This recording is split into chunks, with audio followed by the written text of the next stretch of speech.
Hello à tous et bienvenue dans cette nouvelle vidéo. Aujourd'hui, on va calculer ces 6 intégrales qu'on a présentées là.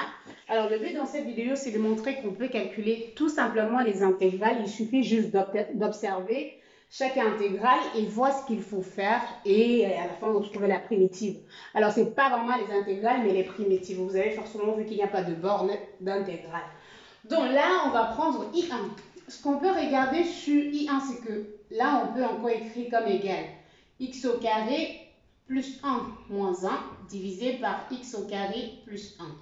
Et donc, ceci devient tout simplement, avec le dx qui était là, ceci devient tout simplement l'intégrale de x au carré plus 1 divisé par x au carré plus 1 moins l'intégrale de 1 divisé par x au carré plus 1. Alors, je ne vais pas mettre forcément le dx à chaque moment, mais vous savez qu'il y a ça. Et donc, vous voyez ici, ça se simplifie. Et donc, on trouve juste 1.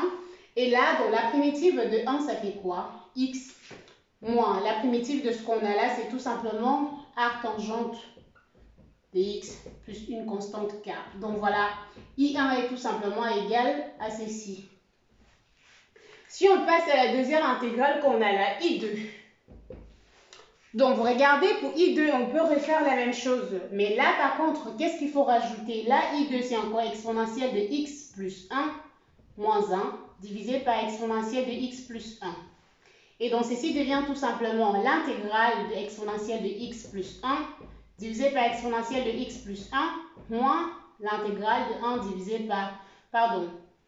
Alors, là, j'avais 1, donc ceci, ça devient intégrale de exponentielle de x. Je pense que j'ai dû rajouter quelque chose qu'il ne fallait pas. Non, j'ai fait l'inverse. Donc là, on avait 1. Et donc ici, il faut juste rajouter 1 moins exponentielle de x plus exponentielle de x. Et donc, en faisant ça, on aura moins exponentielle de x là. Donc, plus divisé par exponentielle de x plus 1.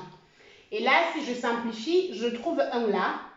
Et donc, la primitive de ces chiffres, ça va me donner x. Alors, je pense qu'avec le tableau, j'ai essayé de mettre toutes les expressions. Peut-être que ce n'était pas une bonne idée.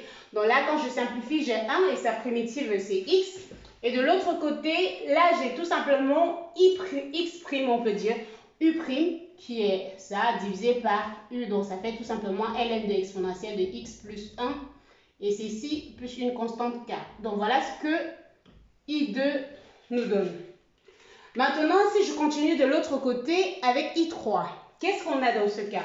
Ce qu'on peut observer ici, en fait, c'est que I3, on peut avoir l'intégrale de x. Là, on a racine de x au carré plus 1 multiplié par racine de x au carré plus 1 divisé par racine de x au carré plus 1 la fois dx.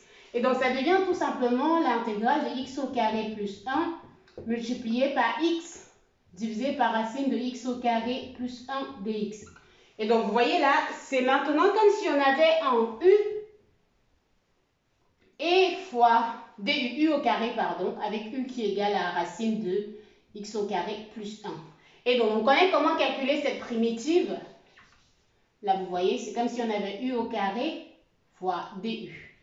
Et cette primitive qui est tout simplement égale à 1 sur 3, u puissance 3. Et donc, u puissance 3, étant donné que u, c'est la racine, comme on a dit, de x au carré, ça veut tout simplement dire que notre I3 est tout simplement égal à 1 sur 3 fois x au carré plus 1 puissance 3 sur 2. Donc, voilà, I3.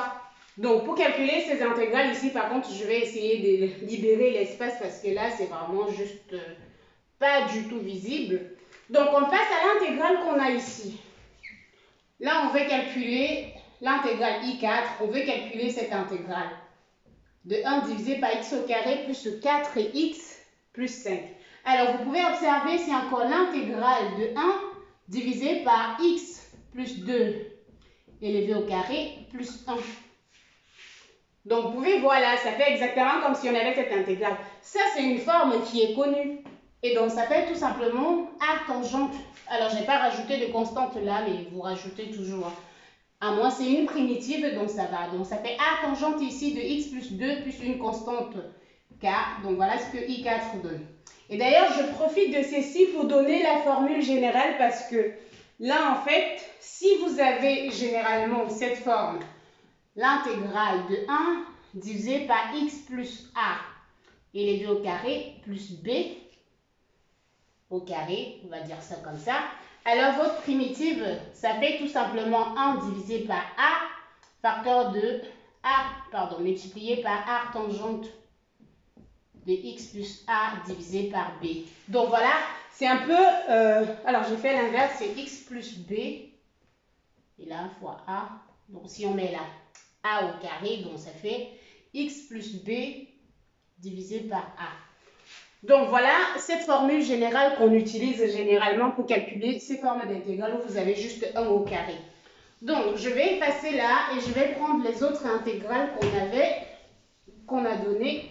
Donc là par exemple on a I6 qui est égal à l'intégrale de x au carré moins 1 divisé par x au carré plus 1 dx. Alors cette intégrale, vous voyez, je fais la division euclidienne, donc j'ai 2x au carré divisé par x au carré plus 1. La division euclidienne, ça me donne 1 et je multiplie là, j'ai moins x au carré et là, j'ai moins 1. Le reste, c'est tout simplement moins 2. Et donc, si je fais un calcul simple, j'ai tout simplement mon expression I6 qui devient quoi? La primitive de 1 moins 2 divisé par x au carré plus 1 dx. Parce que là, le reste, c'est moins 2. Et donc, il n'y aura que 2 qui divisent le dénominateur.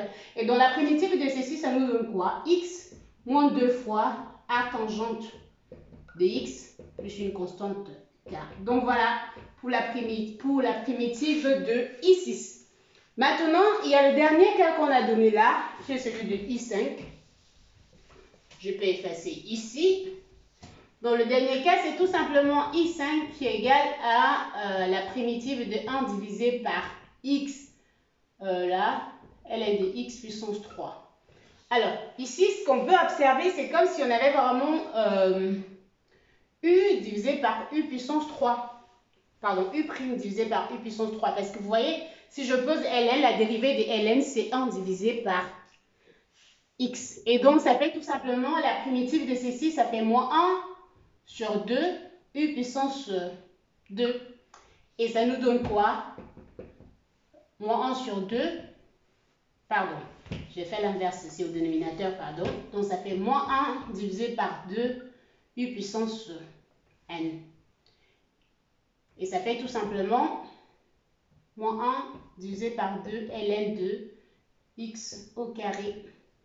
Donc là, c'est I5, pardon. I5. Donc voilà, c'est tout pour aujourd'hui. On se retrouve, après vous pouvez rajouter la constante comme on a dit. Donc c'est tout pour aujourd'hui, on se retrouve très bientôt pour une nouvelle vidéo.